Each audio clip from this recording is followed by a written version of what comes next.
If you have to pick between sitting at the tip of the launch or the train, which one would you pick? I suppose those who are scared of water will pick the train. And those who are scared of speed will probably pick the boat or the launch. But I have a big problem. I'm scared of both water and speed. This is how the world often views Bangladesh. And many of us look at also ourselves this way, a place of overcrowded land. But I have to tell you, this density had dividend. It helped us innovate solutions, taking lessons from the left and the right, from the 19th and the 20th century. It helped us spread the innovation fast. This density helped us spread ideas, innovation, much faster than we could have imagined, and made Bangladesh and the world a better place. Bangladesh is in the midst of 4 critical transitions: urbanization, industrialization, demographics, and technology. 30% of our country is urbanized. The amount of people living in the urban areas increased tenfold since we became independent in 1971. We have a large manufacturing base now. Technology, the mobile penetration is over 90%. More than 130 million people have mobile technology. Now, these transitions are not unique to Bangladesh. It's happening in many other emerging market countries. What is unique is that this density is amplifying all these transitions, which are multiplicative to begin with. It's changing the way we live, businesses serve, finances operate, government serves also. It's transforming the way we will live in the years ahead. This is the old Brahmaputra near Sonargaon. He is my favorite river. Development, like family, history, are often flows like a river of interconnected streams. It rarely erupts like a volcano. With that, we have made, if you look at our economic history, we have built on the inheritance of the past. In the past 5 decades, since we started our economic journey and national journey in 1971, we have built on the inheritance of every decade. What I show you here is the way, the rate our economy grew. I would like all of us to take note of the fact that we made progress in every decade. Growth increased in every decade. And what's fascinating about growth in Bangladesh, it's bottom up. It's not top down, like many East Asian economy. It empowered women and was empowered by women. Our development story is an amazing story of collaboration, cooperation between people, government, non-governmental organization, and development partners. It's an amazing story of togetherness. Since we became an independent country, think of 1971. 4 out of 5 people in Bangladesh could not eat 3 meals a day. We were the second poorest country in the world. Through social innovations and through growth that touched the lives of all, be it in agriculture, be it in garments, be it through remittance, we reduced poverty and improved human development indicators. I'm not going to give you all nitty-gritty details of indicators, how our mortality decreased, fertility decreased, we reduced gender empowerment. I just want to share one small statistic that touches all of us. In 1971, an average Bangladeshi lived 42 years. Now, the average life expectancy is 73 years. It's highest in the region. But to me, what matters is, with that life expectancy, if this were 1971, I would not be in front of you giving this TED Talk. It transformed all of our lives.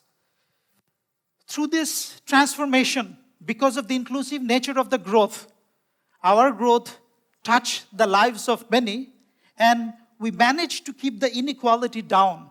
And as you all know, that the whole world is now grappling with the high inequality. In Bangladesh, our inequality is lower than in 1971. True, it has been increasing in the last 2 decades through education, land price, and others, but relative to the other countries, our performance is something to be happy about, not to be complacent about, but to be happy about. Through this growth that reduced moderated inequality, what's also very heartening is that the savings rate in Bangladesh is quite high relative to other developing countries in South Asia, in East Asia, and this savings allows us to make investment for jobs and growth. And it allows us to finance our innovations and build the kind of future we want to build. As I mentioned to you, the inclusive nature of the growth. I would like to show that in finance, in the 70s and 80s, the microfinance not only empowered women, gave money to start business, but it transformed the society. Relative to the other countries, Bangladesh has been the frontier of social innovation. Risking humility, I would like to say that Bangladesh has been the Silicon Valley of social innovations for many decades. And I hope it remains so in the decades ahead. Let me share with you what's the structure of our growth in Bangladesh. Where have the jobs been created? Most of our jobs, 2/3 of our jobs have been created in trading and in manufacturing. And those sectors are important. Manufacturing can create a lot of jobs and can help the economy grow much faster than otherwise. And a lot of these jobs came from smaller enterprises.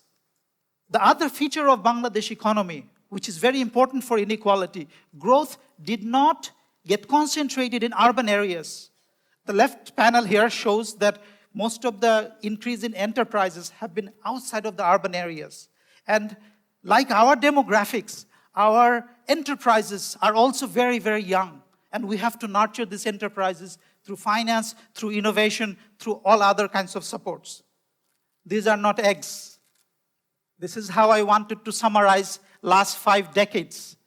Not how we viewed ourselves, but how the world viewed us. When we were born in 1971, we were described simply a mistake, a basket case, the test case for development.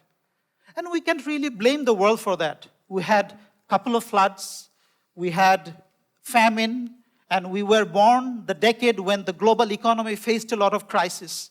Over the decades, in the 80s, the social innovation helped us be termed as quiet revolution. And then we became neither a tiger nor a basket case. Last decade, the investment bank started describing us next 11 frontier 5. And then this decade, we have been called out of the basket. I never liked the word that we were described as Bangladesh paradox, which means that we made the growth despite all of these challenges. To me, I would like to say that this was the surprise. Paradox somehow diminishes all the work that our women did, our farmers did. Rendering tomorrow. When I think about the economic transitions from tomorrow, what kind of growth should we have?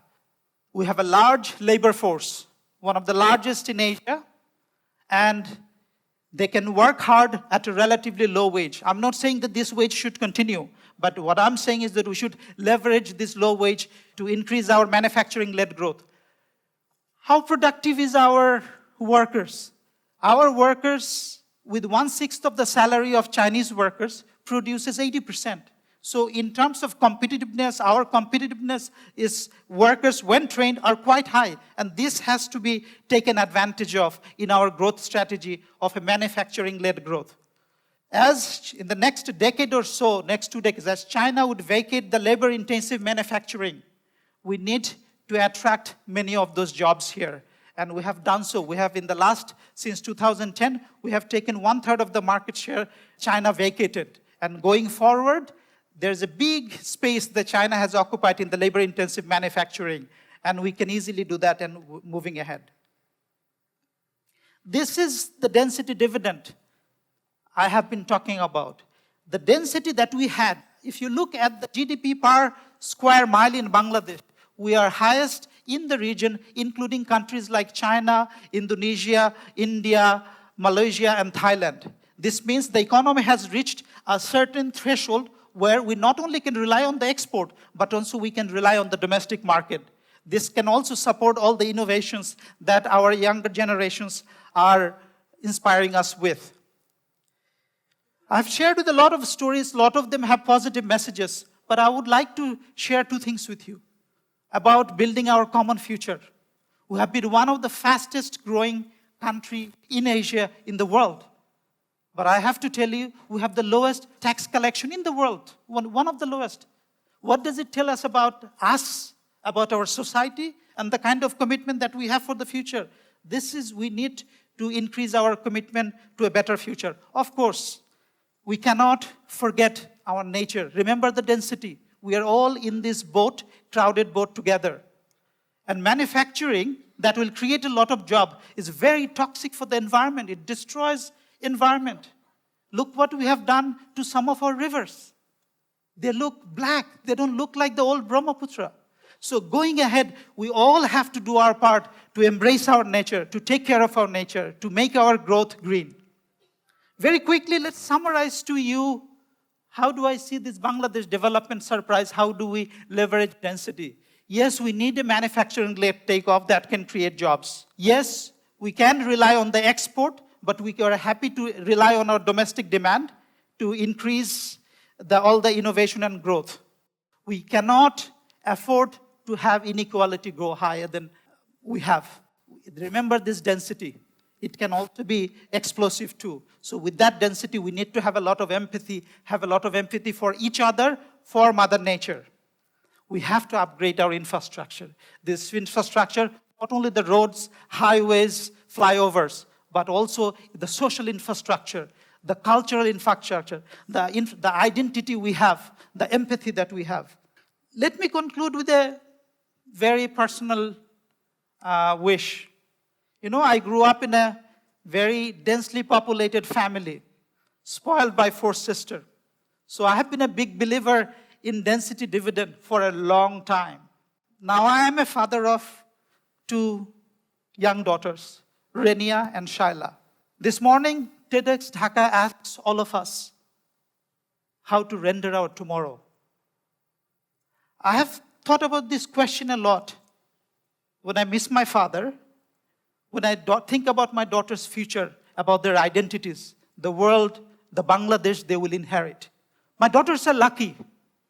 They are lucky to have inspiration from the millions of women who took small loans, vaccinated their children, empowered themselves, lifted the society, surprised Bangladesh, and surprised the world, who built a world-class garments industry. Our farmers who fed a growing Bangladesh. Our brothers who are going to the unknown land, far away from the remote villages they grew up with, to support us with unimaginable courage. I don't want my daughters to grow up with my insecurities, with my self-consciousness when I'm called a development paradox. I want them to grow up with curiosity, courage, and humility. Most importantly, with the empathy and the humanity with which we have received 600,000 Rohingyas, the largest exodus in Asia since the Vietnam War, the largest and the fastest in the world in over 20 years. I don't want my daughters to be seen as a paradox or a puzzle or a conundrum. Renia and Shaila, Ma, I want you to grow up to be a part of the 160 million resilient Bangladesh, to continue the Bangladesh surprise, to make the world a better place. Thank you very much.